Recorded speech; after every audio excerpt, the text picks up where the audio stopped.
Assalamualaikum warahmatullahi wabarakatuh. Selamat siang semuanya. Kembali lagi di Festival di Rumah Aja bersama saya Muhammad Andrianto. Sebelumnya, saya ucapkan selamat datang dan terima kasih kepada teman-teman semua yang saat ini sedang menonton live streaming Festival di Rumah Aja yang diselenggarakan oleh ID Next Leader. Nah, buat teman-teman di rumah, hari ini kita akan berbicara banyak tentang uang nih. Mungkin teman-teman di rumah sudah cukup familiar dengan tren uang elektronik yang biasanya mungkin teman-teman pakai untuk transaksi sehari-hari ya. Jadi, topik yang akan kita bahas hari ini adalah tentang masa depan uang tunai. Bersama dengan kita hari ini sudah hadir salah satu ahli di bidang teknologi. Beliau sudah banyak berkontribusi sebagai software developer, terutama saat ini di bidang digital, online, and mobile payment platform, dan saat ini merupakan Chief Technology Officer dari Dana Indonesia dan co-founder dari Bizi. Kita ucapkan selamat datang kepada Bapak Norman Sasono. Selamat siang, Bapak. Selamat siang, terima kasih. Gimana kabarnya, Pak? Baik-baik, di rumah aja. Masih tetap di rumah aja ya, Pak ya? Oke, sebelum kita cerita banyak soal uang nih, Pak, mungkin Bapak bisa cerita sedikit pengalaman dan perjalanan Bapak kenapa bisa pada akhirnya menjadi Chief Technology Officer. Oke, terima kasih. Selamat siang lagi semuanya. Nama saya Norman, teman-teman bisa panggil saya Norman. Saya sekarang adalah CTO atau Chief Technology Officer di Dana. Dana adalah salah satu digital payment platform yang ada di Indonesia. Mudah-mudahan banyak teman yang hadir di sesi siang ini adalah user dari Dana. Pengalaman saya di industri kira-kira sudah 20 tahun, semuanya di bidang software development. Saya awalnya membangun sistem untuk core banking systems di beberapa bank besar di Indonesia. Kemudian saya join Microsoft, saya spend sekitar 8 tahun di developer and platform grupnya Microsoft. Kemudian saya quit Microsoft, build beberapa companies. Jadi ada 2 startup yang saya bangun. Yang pertama adalah Loyalty Express, yang kedua adalah Bizi, startup di bidang B2B e-commerce. Dan sekitar setahun yang lalu, saya memutuskan untuk join ke Dana, karena saya tertarik dengan visi dan misinya, dan juga impact yang bisa kita hasilkan gitu. Makanya ya saya end up setahun terakhir ini leading teknologi inisiatif di Dana, direction teknologinya, kemudian saya memimpin sekitar 300-an orang software engineers yang ada di Dana sekarang. Oke, kita masuk ke topik utama kita, Pak, tentang masa depan uang tunai. Menurut Pak Norman sendiri, kira-kira gimana sih masa depan uang tunai, khususnya yang ada di Indonesia, Pak? Mungkin sebelum kita bahas detail, saya mungkin ingin highlight gitu, kenapa ini topik adalah topik yang menarik gitu ya. Karena intinya uang ataupun sistem pembayaran itu yang memungkinkan roda ekonomi itu berjalan. Dan maksudnya apa roda ekonomi berjalan? Karena bisnis, any business maupun individual, setiap hari itu memproduksi produk atau service. Nah, satu sama lain antar bisnis atau antar individual pasti akan butuh produk atau service yang diproduksi oleh orang lain. Dan dia akan melakukan exchange untuk mendapatkan produk yang dia butuhkan dan memberikan produk yang dia buat untuk dikasih ke orang lain. Nah, proses exchange itu atau trading selalu butuh yang namanya pembayaran. Makanya sistem pembayaran itu menjadi suatu hal yang sangat kritikal dalam roda perekonomian dan hidup kita semua secara umum. Kalau kita lihat current state ya tentang uang atau sistem pembayaran sekarang, mungkin orang berpikir bahwa cash is king gitu ya. Cash atau uang tunai yang dipakai sehari-hari mayoritas pembayaran di dunia. In reality actually nggak seperti itu. Karena kalau kita lihat transaksi yang terjadi di seluruh dunia dalam satu hari, mayoritas itu sebenarnya adalah transaksi B2B atau business to business yang semuanya happen itu elektronik atau digitally lewat bank transfer gitu. Jadi bukan dengan cash. Yang actually dengan cash itu sebenarnya very tiny, very little gitu. Small fraction of all transaction yang happen di dunia. Nah, kenapa cash seolah-olah majority atau yang kita lihat sehari-hari, mungkin sebagai individu saat kita melakukan transaksi, cash lah yang paling banyak kita pakai gitu ya. Kenapa sekarang orang banyak atau kita beralih ke sistem pembayaran digital? Mainly sebenarnya adalah karena cash maupun cards itu has issues atau ada problem yang intrinsik terhadap sistem pembayaran itu. Dan yang kedua adalah dari sisi digital itu memberikan offering, yaitu convenience, jadi secara user experience-nya itu lebih convenient, dan juga actually lebih secure, dan dia itu trackable. Jadi kenapa orang move ke digital payment. Nah, isu di Indonesia sendiri itu jumlah orang Indonesia itu 270 juta gitu ya. Dan sudah beberapa dekade banks di Indonesia masih jauh numbers-nya dari situ. Jadi mungkin less than 100 million, mungkin baru sekitar 50-an juta lebih gitu orang Indonesia yang bankable.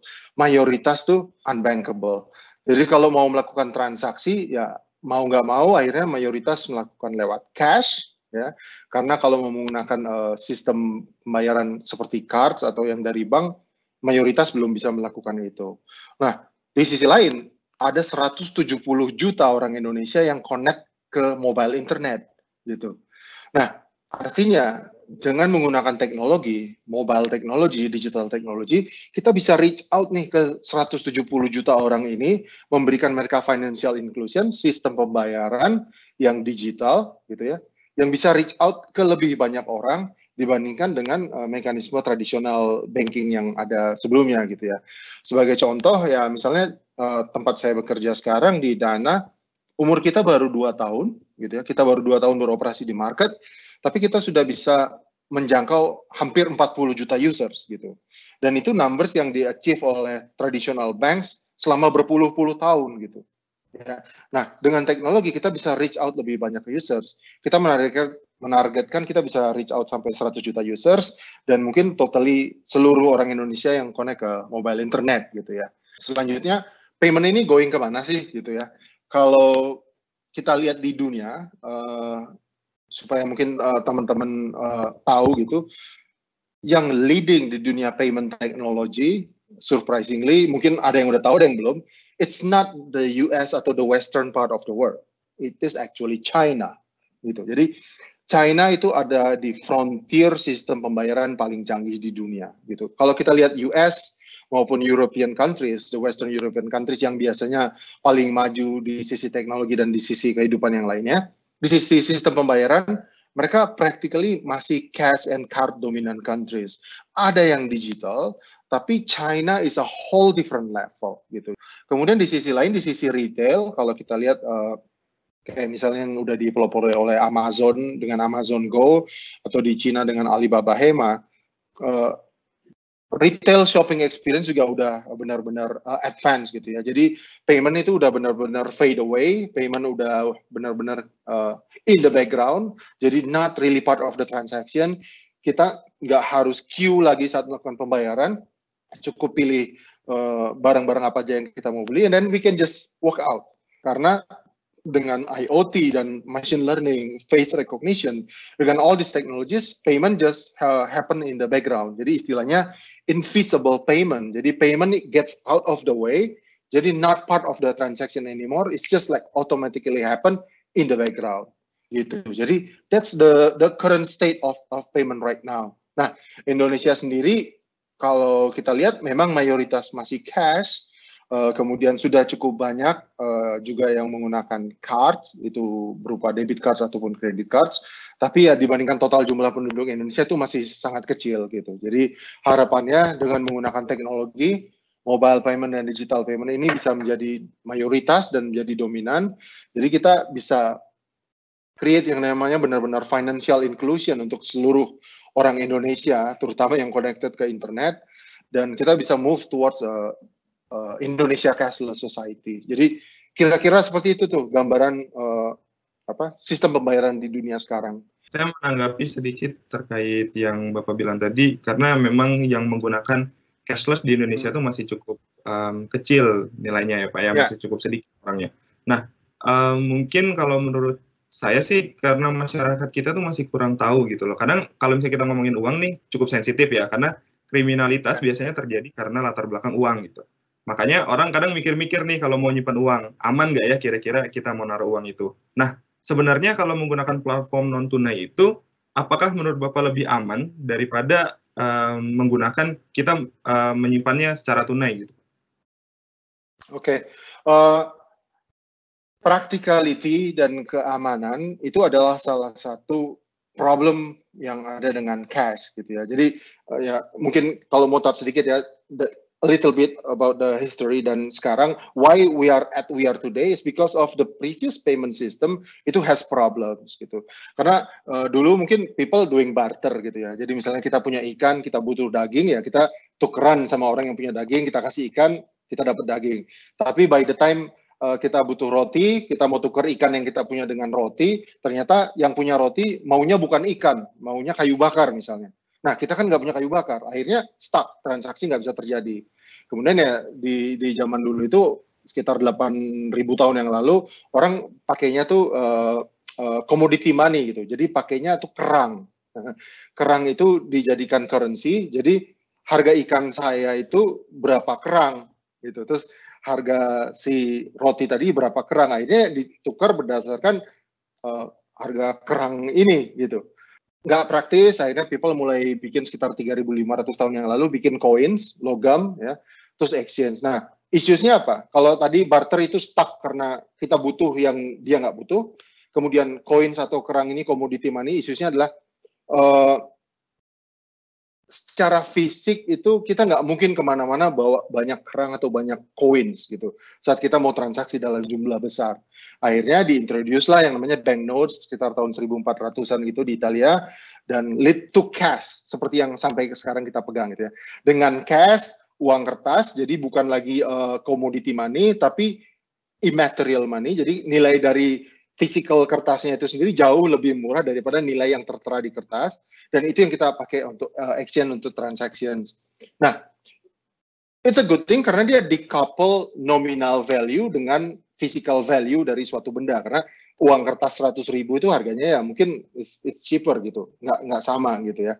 Nah, tapi it solve the problem untuk transport physical money ya, tapi it has a physical challenge, ada issues seperti fraud, orang bisa memalsukan uang gitu ya.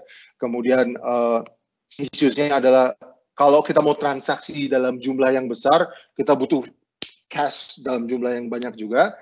Dan yang tadi Mas sampaikan gitu, misalnya apa perampokan gitu ya, uangnya dirampok, diambil ya, it's all gone karena the value it's in the money itself, it's in the paper gitu. Atau kemudian juga misalnya kita menyimpan uang di rumah, uang cashnya itu value-nya setelah setahun itu akan devaluated gitu. Mungkin bisa hingga 5% value-nya dibandingkan di awal tahun, dia akan turun gitu. Nah, kalau misalnya kita move ke sistem yang lain, misalnya kita mulai buka bank, kita punya debit card, terus kemudian credit card, ya misalnya dengan tabungan yang kita tabung, kita akan lebih safe karena nggak bawa-bawa cash, kita cukup bawa card, transaksi with card, kadang-kadang butuh authorization, PIN ataupun tanda tangan. Kalaupun cardnya dicuri, kita langsung bisa telepon ke bank untuk block cardnya sehingga transaksi tidak terjadi gitu ya. Itu yang dilakukan karena cash is that problematic. Nah kemudian kita masuk ke era card, orang belanja di e-commerce ya. Belanja with credit cards dan seterusnya, dan ya there is a whole different problem yang muncul di situ seperti cyber security dan seterusnya. Nah, jadi kita bisa lihat cash itu actually problematic, dan untuk operate cash pemerintah Indonesia itu spend triliunan yang harus di burn ya untuk operate cash, mulai dari cetak cash, distribusikan cash, dan ensure cash itu bisa tersebar di seluruh wilayah Indonesia, itu ada biayanya juga gitu.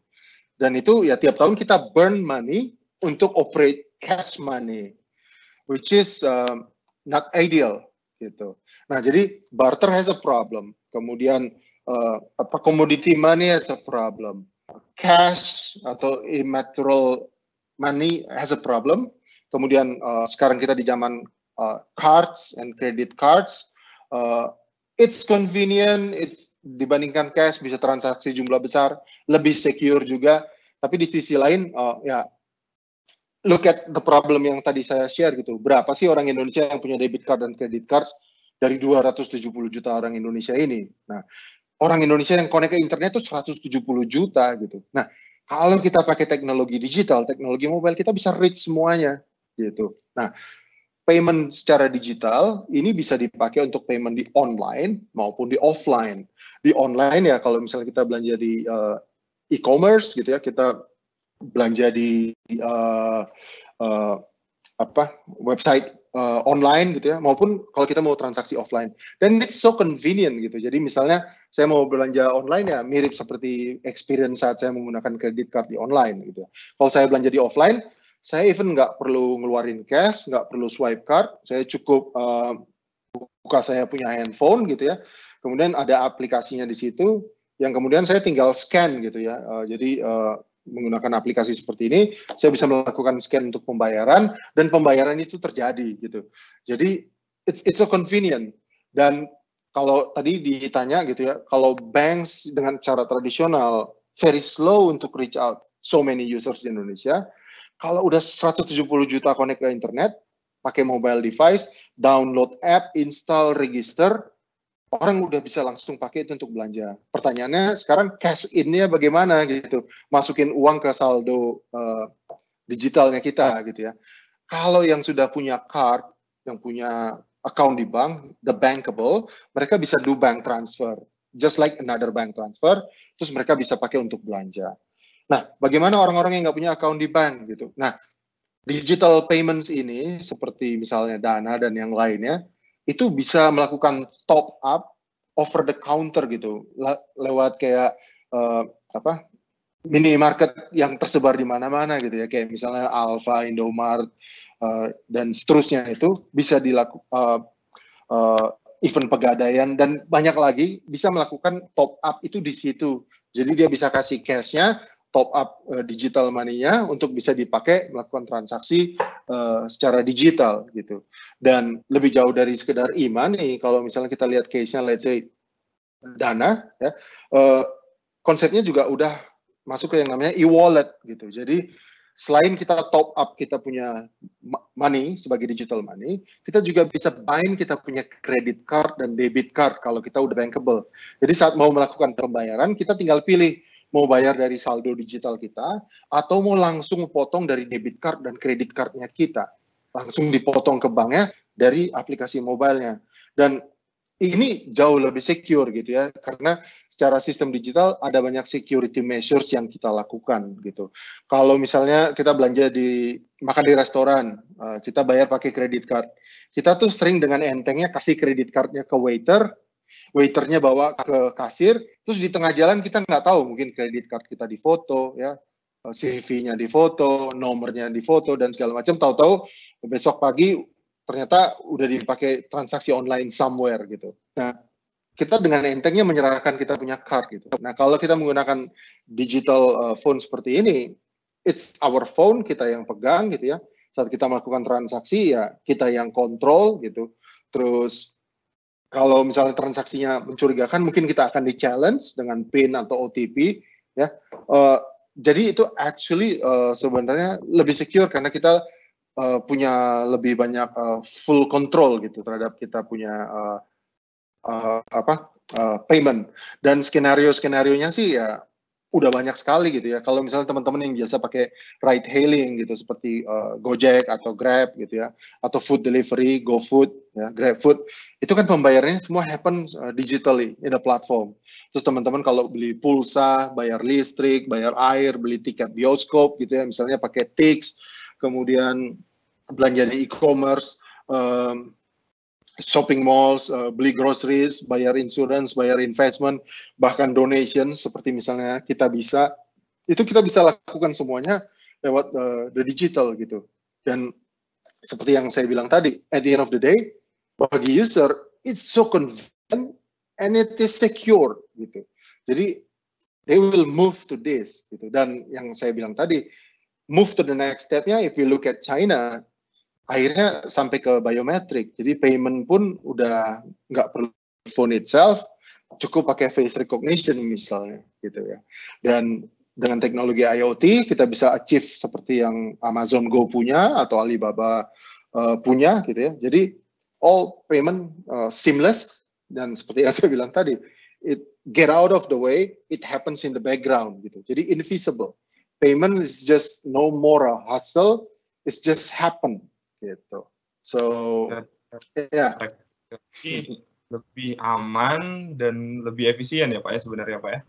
Ya, jadi value proposition utamanya tuh convenience, ya, sangat praktis, sangat efisien, sangat user friendly, dan yang kedua it's actually more secure than cash and card gitu. Kita udah banyak pertanyaan-pertanyaan yang masuk ke kita, mungkin saya akan tanyakan satu persatu. Dari Roy nih, bagaimana cara menangani kegagalan sistem pada sistem pembayaran digital? Sebagai contoh, Dana misalnya, program cashback-nya seringkali tidak berjalan sebagaimana mestinya. Itu gimana Pak cara menanganinya? Oke. Suatu transaksi itu gagal bisa karena banyak faktor gitu ya. Jadi transaksi itu ada yang istilahnya on us, ada yang istilahnya off us.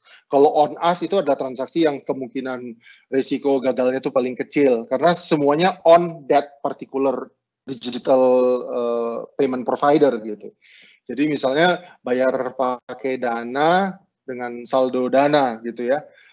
Di merchant-nya Dana, QR-nya Dana itu di-scan, itu chances are it will always be succeeding gitu. Sedangkan kalau yang off us, karena sekarang kan kita udah bisa interop nih antar payment platform dengan standar yang diterapkan oleh Bank Indonesia menggunakan QRIS gitu ya. Atau misalnya kalau kita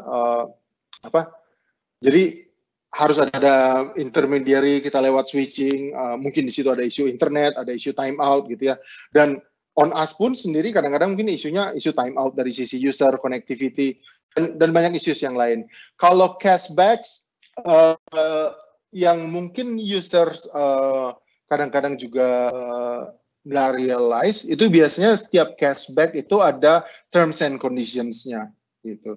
Jadi chances are kalau failing biasanya karena fail ke terms and conditions atau rules dari promo atau cashback itu sendiri gitu. Kadang-kadang mungkin ada rules seperti cashback hanya berlaku sekian persen dengan maksimum jumlah sekian dan hanya berlaku 1 kali seminggu di merchant yang sama gitu. Nah, jadi ada users harus benar-benar memperhatikan terms and conditions ini untuk bisa lihat apakah dia qualified atau enggak. Tapi begitu dia merasa mestinya qualified dan ternyata ditolak promonya, of course bisa call customer service untuk di follow up dan kita lihat issues-nya. Karena kadang-kadang ditolak pun itu bisa jadi karena isu promo abuse. Karena risk engine atau fraud engine kita mendeteksi bahwa ini mengarah ke situ gitu. Jadi intinya it should happen fine, tapi kalau dia tidak terjadi sesuai yang diinginkan, coba kontak ke customer service-nya. Customer service biasanya akan segera membantu untuk lihat problemnya apa sih. Nanti akan di-treat very fairly sesuai dengan situasi yang sebenarnya terjadi. Berarti harus memastikan term and condition-nya dulu. Kalau misalnya memang qualified dan nyata itu tidak terlaksana, berarti bisa langsung ke customer service-nya, benar ya Pak ya? Iya, betul. Selanjutnya Pak, pertanyaan kedua. Dari Setset, saat ini izin fintech diberhentikan. Menurut Bapak Norman, sebenarnya semakin banyak fintech itu lebih baik atau memang harus dikendalikan jumlahnya, Pak? Ini menarik ya pertanyaannya. Actually, this is my next talking points gitu yang udah saya prepare tentang government dan regulations gitu ya. Karena government dan regulation has to be there gitu. Karena apa sih? Why government and regulation has to be there? Karena dia protect the people. Dia melindungi kepentingan orang banyak gitu ya. Karena gampang-gampangnya tuh gini, fintech, payment maupun any other kind of fintech, itu dia menyerap dana dari masyarakat kan. saat dia melakukan top up dan segala macam, terus nanti dia akan mendistribusikan saat melakukan payment. Nah, pemerintah tuh harus benar-benar menjaga agar uang yang diserap dari masyarakat, yang disimpan oleh digital payment, dan distribusikan ke merchants yang harusnya menerima pembayaran, itu benar-benar happen sesuai seperti yang diharapkan, gitu ya, tidak terjadi kecurangan, gitu ya, dan intinya melindungi seluruh warga negara gitu. Nah, jadi regulations and rules dari government ini perlu. Kemudian ada isu lain tentang nationalism, political stability, karena sistem pembayaran it's very tight and close to stability atau order dari suatu negara. Jadi kadang-kadang kita set up jurisdictions atau borders bahwa hanya local players yang boleh bermain dan menggunakan currency negara tersebut gitu ya. Kalau ada pemain dari luar mau masuk, dia harus bekerja sama dengan local players dan seterusnya. Jadi ini perlu untuk dilakukan gitu. Nah, kenapa akhirnya ada perizinan gitu ya? Ada yang punya license untuk beroperasi, untuk melakukan satu operasi dan operasi yang lainnya pun itu bisa beda-beda gitu ya. Untuk melakukan sistem pembayaran sendiri e-money, untuk pinjaman atau loans another kind of license, untuk payment gateway another kind of license, untuk kemudian beroperasi sebagai e-wallet sehingga bisa melakukan binding card, credit card maupun debit card is another license. Jadi all these are necessary gitu untuk reason-reason yang saya bilang tadi gitu ya. Jadi nggak bisa asal-asalan anyone wants to be player gitu ya, terus nggak main by the rules atau by the regulations, dan bisa jadi ya they're not the good guys gitu ya, they're actually going to create harm for the citizens, for the merchants, for the banks gitu. Jadi we should really watch that gitu. Oke, berarti sebenarnya bukan tentang banyak atau tidaknya fintech itu, tapi tentang either dia memberikan dampak yang baik atau buruk ke citizen gitu ya. Makanya dibikin kebijakan-kebijakan itu untuk nge-prevent citizen ketemu sama bad player atau bad practice itu tadi gitu ya Pak ya. Jump to the next questions nih Pak. Dari tadi banyak yang nanya, kan sekarang banyak perusahaan-perusahaan digital payment itu yang hadir gitu. Player-playernya udah banyak, dari Dana, terus ada OVO, ada GoPay. Nah, kalau misalnya kita ngomongin soal Dana, bagaimana sih optimisme Dana dalam menghadapi persaingan startup yang sedang banyak menawarkan inovasi-inovasi? Seberapa optimis Dana untuk bersaing dengan para pemain-pemain yang ada sekarang? Oke, yang pertama, saya ingin highlight gitu ke teman-teman semua. Who is Dana's biggest competitor? Gitu. Is it GoPay? Is it OVO? Is it Link aja? Is it BCA dengan BCA Mobile atau apa gitu? No, gitu ya. Jadi our biggest competitor right now is cash. Jadi, we don't want to like say defeat the GoPay or the OVO or the Link aja or the BCA or whatever. We want to defeat cash. Gitu. Jadi sebenarnya para pemain ini meskipun banyak, we have the same purpose, the same goal. Ya, we have common kompetitor yang harus kita take care together gitu. Jadi dengan adanya banyak players yang of course regulated tadi by government, itu actually good for the market, karena di sisi lain ya dia educate the market gitu bahwa there is such thing for digital or mobile payment, to give them experience to use it. Jadi mereka akan ngerasa bahwa oh, this is actually more convenient, this is actually very user friendly compared to cash gitu. Nah, jadi that helps educate the market gitu, so that the market will reduce cash transactions and try to do more of the digital payment ini. Nah, once sambil kita doing that, of course ada competition between the players. Yang seperti saya bilang tadi, as long as it is a healthy competitions, so be it. Dan buat masyarakat Indonesia justru lebih baik ada beberapa player dibandingkan dengan cuma satu misalnya gitu ya, karena tidak akan ada monopoli gitu ya, tidak ada satu pihak yang dengan semena-mena menerapkan aturan mainnya dia sendiri gitu ya. Terus yang paling penting sebenarnya untuk give the people itu options untuk pilih yang paling sesuai dengan dia tuh yang mana sih gitu. Jadi dia punya options. Jadi yang satu kalau servisnya jelek ya akan pindah ke yang lainnya gitu. Dan actually this competition actually is good karena it drives innovation gitu. Saat yang satu sheet feature tertentu yang nilainya pasti akan we have to make the same feature atau we should build a feature that is better than that gitu ya. Kayak misalnya ya kalau skenario is different thing ya. Kayak misalnya satu mungkin ada orang yang pakai GoPay ya karena dia perlu GoRide atau perlu GoFood gitu. Ada yang perlu misalnya pakai Dana untuk bayar listrik, beli pulsa atau nonton bioskop di Tix. Jadi mungkin different scenario orang akan pakai different payment method. Tapi intinya it drives innovation kayak yang saya bilang tadi, ada yang namanya face login. Dengan face login mungkin akan sistem jadi lebih secure. Terus kemudian dari masing-masing player ini kita juga bisa lihat risk engine-nya atau fraud engine-nya tuh sekuat apa sih? Apakah pernah dibobol orang sehingga uangnya hilang gitu ya? Mungkin risk engine-nya tidak berfungsi dengan baik gitu. Dan kalau kita misalnya di Dana, we really pay attention seriously to our risk engine atau fraud engine. Dan ini something yang proprietary kita build dan kita really believe this AI-based risk engine yang kita punya itu can really help the customer gitu. Yang tadi saya bilang bisa masuk ke kategori accept, reject atau challenge. Kalaupun di challenge ya either OTP, PIN dan nanti mungkin dengan face login dan seterusnya. Jadi because we are so confident, akhirnya kita bisa launch ke market. Kalau teman-teman pernah dengar ada yang namanya Dana Protection.